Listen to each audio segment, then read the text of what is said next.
Bon, pourquoi qu'on appellerait les femelles? C'est qu'on a des dindons, on les voit, on a des mâles accompagnés de femelles, on fait des appels, tous les trucs qu'on peut connaître, puis les dindons vont rester avec les femelles.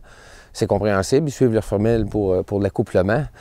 Donc, la stratégie à employer à ce moment-là, c'est de faire venir la femelle à nous. Elle va nous apporter le dindon.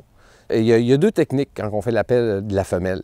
Écoutez, il y a des femelles qui sont agressives, qu'on peut provoquer. Puis sinon, le dindon est un oiseau de groupe. Okay? Donc, ils ont des cris de localisation, puis ils finissent par se rejoindre. Donc ça, c'est plus une approche de patience, mais qui fonctionne très bien aussi. Il faut juste s'armer de patience, puis tranquillement, pas vite, travailler nos femelles. Si on regarde pour les calls de femelles agressives, c'est simple, on l'entend souvent aussi le matin lorsque les femelles se chicanent le dindon. Je peux vous en donner un aperçu, là. C'est seulement que c'est des pics. Donc,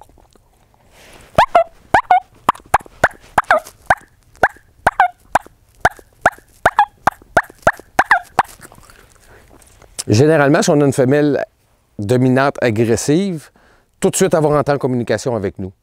Puis, elle n'aimera pas ça. Parce que là, moi, je fais croire que je suis une autre femelle dominante agressive.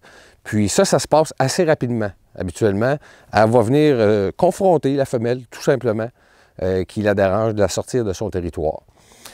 Puis, par contre, lorsqu'on fait plus les purrs, les bruits de, si on veut, pour se rassurer, puis les bruits de localisation, on y va, c'est le même son, mais à une différente fréquence.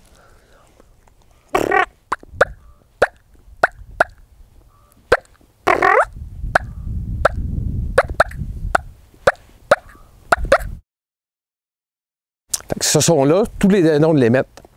Puis ils finissent par se rassembler tranquillement, pas vite. C'est sûr que lorsqu'on fait ça, on ne devrait pas avoir de mâle dans notre setup d'appelant. Apprendre ça, il y a beaucoup d'observations qui se fait. Tu as certainement plusieurs références sur le web, un peu partout, où une technique très efficace, écoutez, c'est d'aller dans la chasse guidée.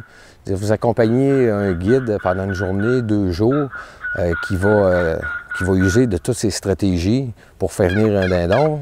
Vous allez remarquer qu'est-ce qu'il fait, puis qu'est-ce qu'il ne fait pas. Il pourra sûrement vous l'indiquer. Écoute, ça, tu fais pas ça, ça, tu ne devrais pas faire ça.